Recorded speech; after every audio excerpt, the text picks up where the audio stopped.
Assalamualaikum warahmatullahi wabarakatuh.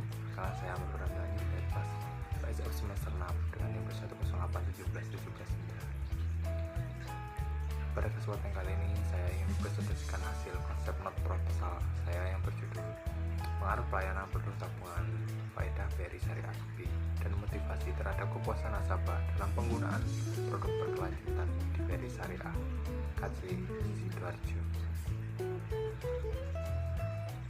Baik, yang pertama adalah latar belakang masalah. Dalam latar belakang masalah ini terdapat 3 poin. Satu poin penting yang pertama adalah alasan tertarik dan tema penelitian. Yang kedua adalah alasan memilih setting penelitian. Yang ketiga adalah hasil riset pendahuluan. Baik, yang pertama adalah alasan tertarik dengan tema atau fokus penelitian. Alasan saya mengambil judul penelitian ini adalah di mana dunia perbankan syariah di Indonesia itu sangat minim pengguna atau nasabah produk tabungan sebuah syariah terus menggunakan produk perbankan secara berkelanjutan atau dan mereka itu lebih memilih bank konvensional lainnya untuk menyimpan tabungan mereka. Padahal dilansir dari berita republika.co.id Jakarta mengatakan produk tabungan BRI Syariah, tabungan faedah BRI Syariah menjadi produk yang paling diminati nasabah BRI Syariah ketimbang produk lainnya.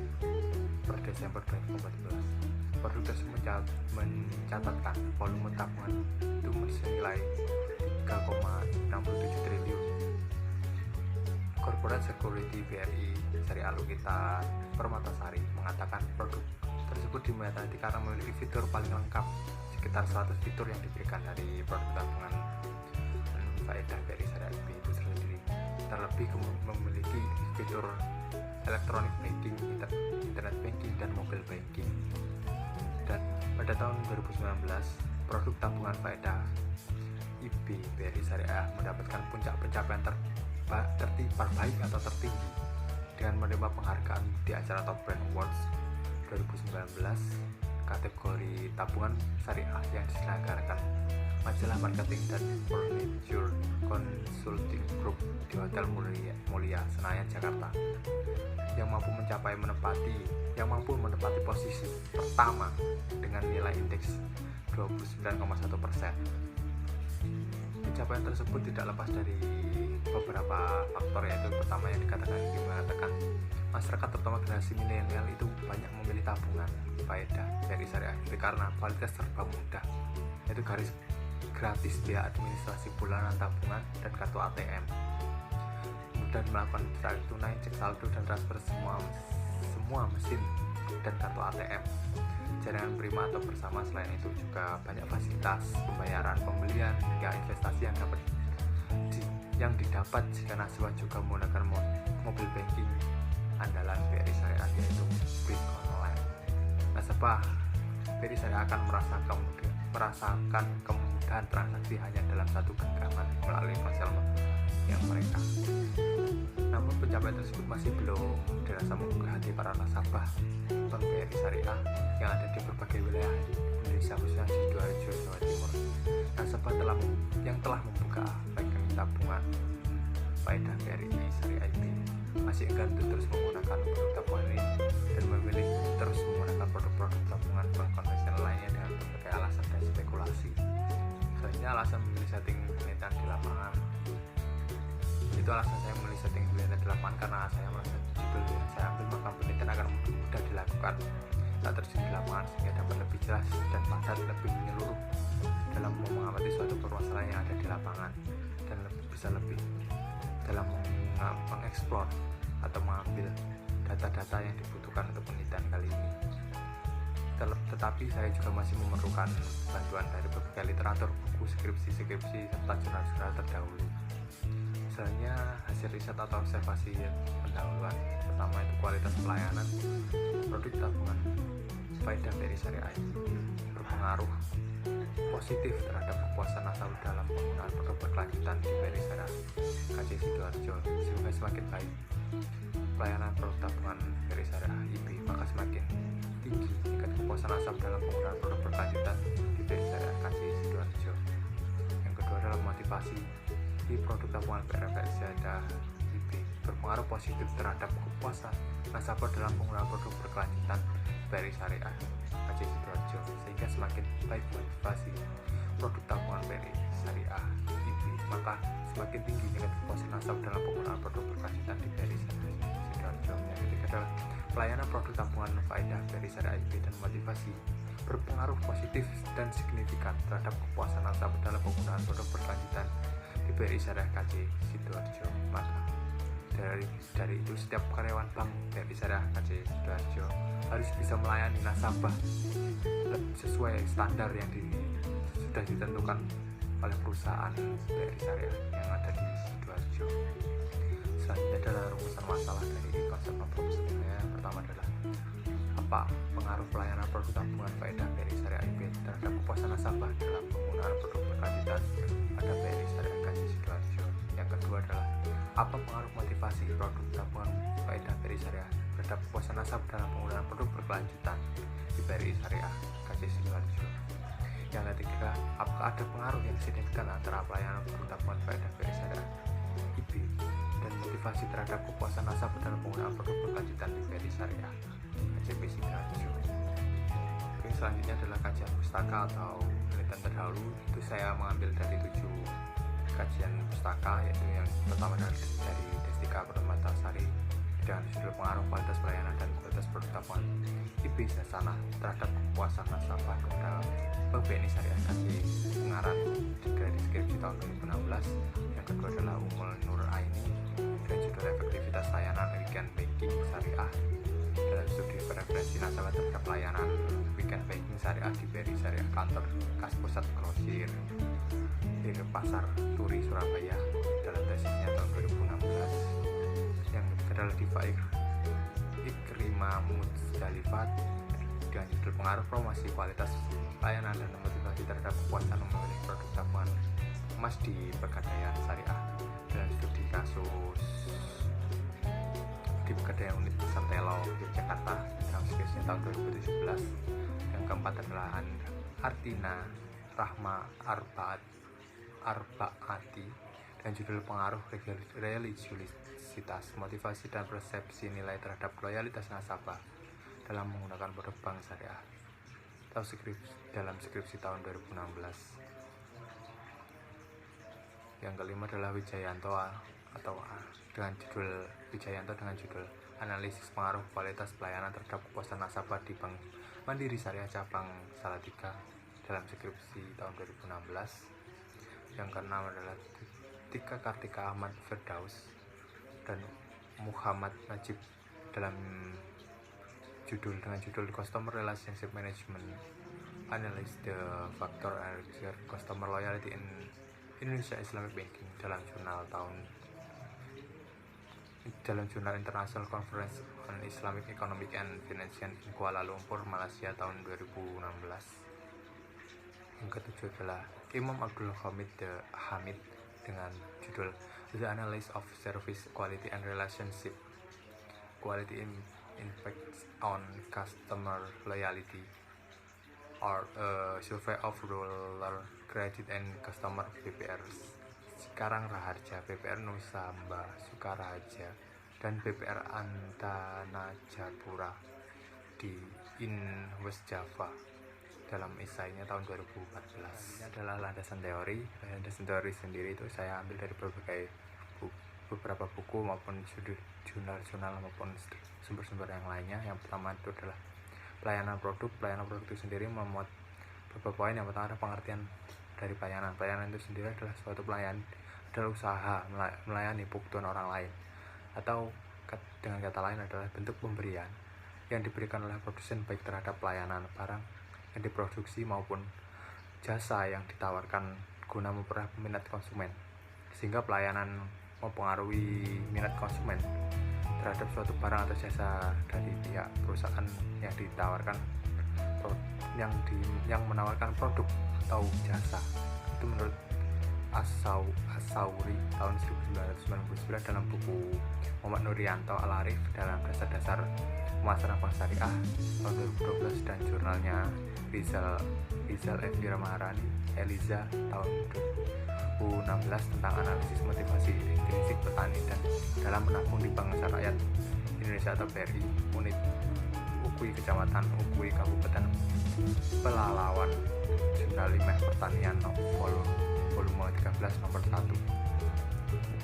Baik, poin kedua itu adalah kriteria kualitas pelayanan. Kualitas kriteria proses pelayanan itu sendiri saya ambil dari bukunya Muhammad Nuryanto, yaitu berupa bentuk fisik atau tangible, keandalan, reliability, ketanggapan atau responsiveness, jaminan atau asuransi, dan empati atau empati. Selanjutnya adalah produk. Produk itu sendiri adalah segala sesuatu yang dapat ditawarkan pada pasar untuk memuaskan kebutuhan dan keinginan konsumen. Produk terdiri dari atas barang jasa, pengalaman, event orang, tempat kepemilikan, organisasi, informasi, dan bukti. Itu menurut Khori tahun 2005. Dalam strategi produk bank harus didapatkan modifikasi produk yang sudah ada menjadi lebih menarik atau menciptakan produk baru. Statik produk biasanya dimulai dari penciptaan logo itu yang dapat pengaruh terhadap kebutuhan menabung, di mana produk ini harus sesuai dengan kebutuhan konsumen. Itu menurut Kasmir tahun 2007 dalam jurnalnya Rizal Elvira Maharani Eliza Agustin tahun 2016. Baik, poin selanjutnya adalah tabungan faedah BRI Syariah IB. Tabungan faedah BRI Syariah IB itu merupakan produk simpanan dari BRI Syariah untuk nasabah perorangan yang menginginkan kemudahan transaksi keuangan sehari-hari dengan menggunakan akad wadi ayat damana. Yang mana wadi ayat damana adalah akad yang penitipan barang di mana pihak terima titipan dengan atau tanpa izin pemilik barang dapat memanfaatkan barang titipan dan harus bertanggung jawab terhadap kehilangan atau kerusakan barang, dan semua manfaat dan keuntungan itu diperoleh dalam penggunaan barang tersebut menjadi hak penerima titipan. Ini sumber ini saya ambil dari websitenya langsung dari BRI Syariah, itu dimana di www.brisyariah.co.id, dari website resminya BRI Syariah. Produk tabungan ini memberikan fasilitas atau keunggulan kepada nasabah, di antaranya itu adalah pertama, nilai setoran awal itu hanya Rp100.000, yang kedua adalah biaya administrasi bulanan yang gratis serta gratis biaya kartu ATM bulanan dengan biaya tarik tunai di seluruh jaringan ATM BRI bersama dan Prima. Yang tentunya ringan biaya transfer melalui jaringan ATM BRI bersama dan Prima, ringan biaya debit dari jaringan BDC, BRI, dan Prima. Dan yang terakhir adalah dilengkapi pula dengan berbagai fasilitas e-channel berupa SMS banking maupun internet banking. Dari selanjutnya adalah motivasi. Poin pertama adalah pengertian motivasi. Pengertian motivasi itu sendiri saya ambil dari bukunya Setiadi. Dalam bukunya itu perilaku konsumen, perspektif kontemporer pada motif, tujuan, dan keinginan konsumen. Pada tahun 2010, yaitu dimana menurut Marley J. Moscovitz, motivasi didefinisikan secara umum sebagai inisiasi dan pengarahan tingkah laku dan pelajaran motivasi sebenarnya merupakan pelajaran tingkah laku. Sedangkan menurut Edwin B. Filippo, motivasi adalah suatu keahlian dalam mengarahkan pegawai dan organisasi agar mau bekerja secara berhasil, sehingga keinginan para pegawai dan tujuan organisasi selalu tercapai. Motivasi dapat didefinisikan pula sebagai kesediaan untuk mengeluarkan tingkah upaya dan tingkah ke arah tujuan yang hendak dicapainya, yang dikondisikan sebagai kemampuan untuk mempengaruhi suatu kebutuhan individu. Itu adalah bentuk pemberian motivasi. Bentuk motivasi yang diberikan oleh perusahaan dapat dalam bentuk intensif, positif, dan negatif. Yang pertama adalah motivasi positif atau intensif positif. Dalam bentuk motivasi, produsen tidak saja memberikan dalam bentuk jumlah uang, tapi juga memotivasi atau merangsang konsumen dengan memberikan diskon hadiah, pelayanan yang optimum yang ditunjukkan pada diferensiasi atau positioning yang dilakukan kepada mereka yang melakukan pembelian dan yang akan melakukan pembelian. Yang kedua adalah motivasi negatif atau insentif negatif. Dalam motivasi, produsen memotivasi konsumen dengan standar pembelian, maka mereka akan mendapatkan ganjaran dengan motivasi negatif ini. Semangat konsumen dalam jangka waktu pendek akan mengingat untuk melakukan pembelian karena mempunyai kepentingan terhadap kebutuhan tersebut. Terusannya adalah kepuasan nasabah. Dalam poin kepuasan nasabah ini terdapat beberapa poin juga. Pertama adalah pengertian kepuasan nasabah.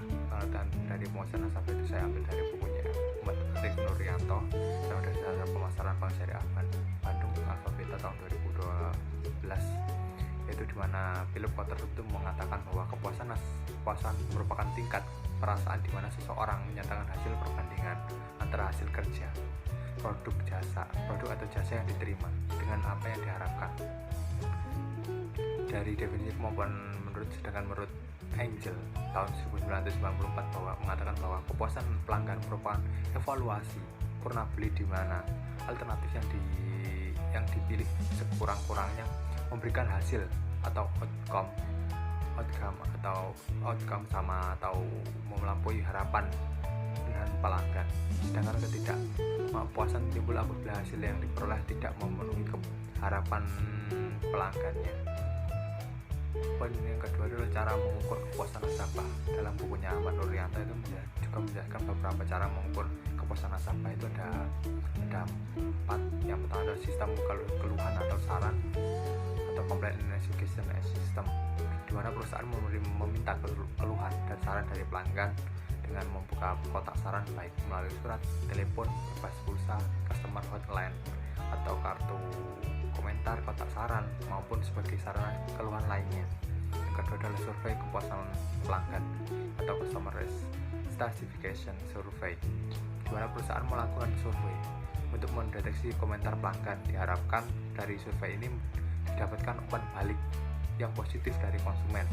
Survei ini dapat dilakukan melalui pos, telepon, atau wawancara pribadi, atau pelanggan diminta mengisi angket atau kuesioner. Yang ketiga adalah pembeli bayangan atau ghost shopping, di mana perusahaan menempatkan orang tertentu, baik orang lain maupun dari level manajemen sendiri sebagai pembeli perusahaan lain atau ke perusahaan sendiri, di mana pembeli bayangan ini akan memberikan laporan keunggulan dan kelemahan petugas pelayanan yang melayaninya. Yang terakhir adalah analisis pelanggan yang lari atau lost customer analysis, yaitu pelanggan yang hilang akan dihubungi, kemudian dimintai alasan untuk mengungkapkan mengapa mereka berhenti pindah ke perusahaan lain, atau adakah sesuatu masalah yang terjadi yang tidak bisa diatasi atau terlambat diatasi dari pihak perusahaan. Selanjutnya adalah metodologi penelitian.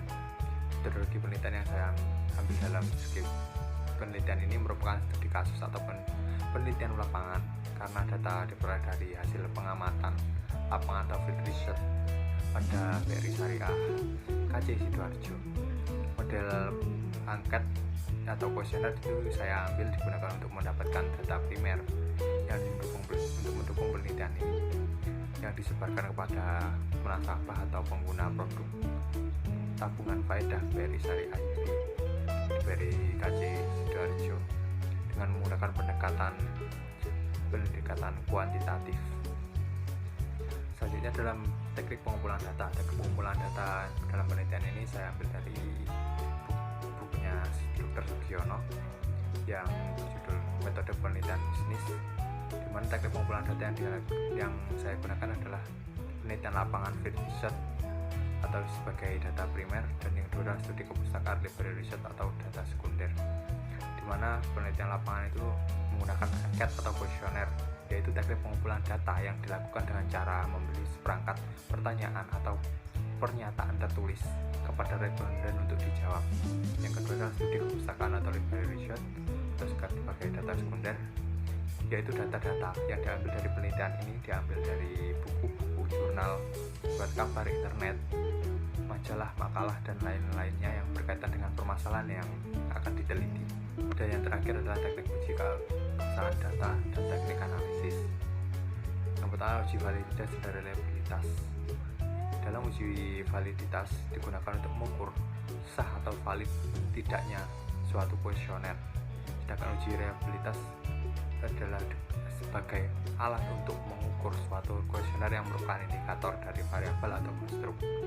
Suatu kuesioner dapat dikatakan reliable atau handal jika jawaban seorang terdapat pernyataan adalah konsisten atau stabil dari waktu ke waktu. Dan ini saya ambil dari bukunya Imam Al-Ghazali dalam aplikasi analisis multivariat dengan program IBM SPSS tak 23. Dan yang kedua adalah uji asumsi klasik yang meliputi uji multikolonialitas, yaitu bertujuan untuk menguji apakah dalam variabel regresi ditemukan adanya korelasi antara variabel bebas. Yang kedua adalah uji autokorelasi. Uji autokorelasi itu bertujuan menguji apakah dalam metode regresi ada autokorelasi antara kesalahan gangguan pada periode T dengan kesalahan penggunaan pada periode T1 sebelumnya. Jika terjadi korelasi maka dinamakan adanya problem autokorelasi. Yang ketiga adalah uji heterogenesitas. Bertujuan untuk menguji apakah dalam metode regresi terjadi ketidaksamaan variabel dari residual satu pengamatan ke pengamatan yang lain. Selanjutnya uji normalitas. Uji normalitas digunakan untuk menguji apakah dalam metode regresi dari kedua variabel dependen dan independen itu yang kita pakai mempunyai distribusi normal atau tidak. Dan ketika dalam analisis regresi linear berganda meliputi persamaan regresi, di mana Sugio itu mengemukakan analisis regresi linear berganda digunakan untuk melakukan prediksi bagaimana perubahan nilai variabel dependen bila nilai variabel independennya dinaikkan atau diturunkan nilainya. Misalnya koefisien korelasi. Koefisien korelasi merupakan suatu alat yang digunakan untuk mengukur tingkat kekerataan hubungan antara variabel independen dan variabel dependen. Selanjutnya koefisien determinasi atau R2, yaitu pada intinya mengukur seberapa jauh kemampuan model dalam menerangkan variasi variabel dependen. Nilai koefisien determinasi adalah antara 0 dan 1. Dan yang terakhir adalah pengujian hipotesis. Pengujian hipotesis itu sendiri meliputi dua, yaitu uji F dan uji T. Dalam bukunya Imam Al-Ghazali tentang analisis multivariat dengan program IBM SPSS 23 mengatakan uji F pada dasarnya menunjukkan apakah suatu variabel independen atau bebas yang dimasukkan dalam model mempunyai pengaruh secara bersama-sama terhadap variabel independen atau terikat. Sedangkan uji T merupakan menunjukkan seberapa jauh pengaruh suatu variabel dependen secara individual dalam menerangkan variabel dependen. Sekian yang dapat saya presentasikan, kurang lebih saya mohon maaf. Wassalamualaikum warahmatullahi wabarakatuh.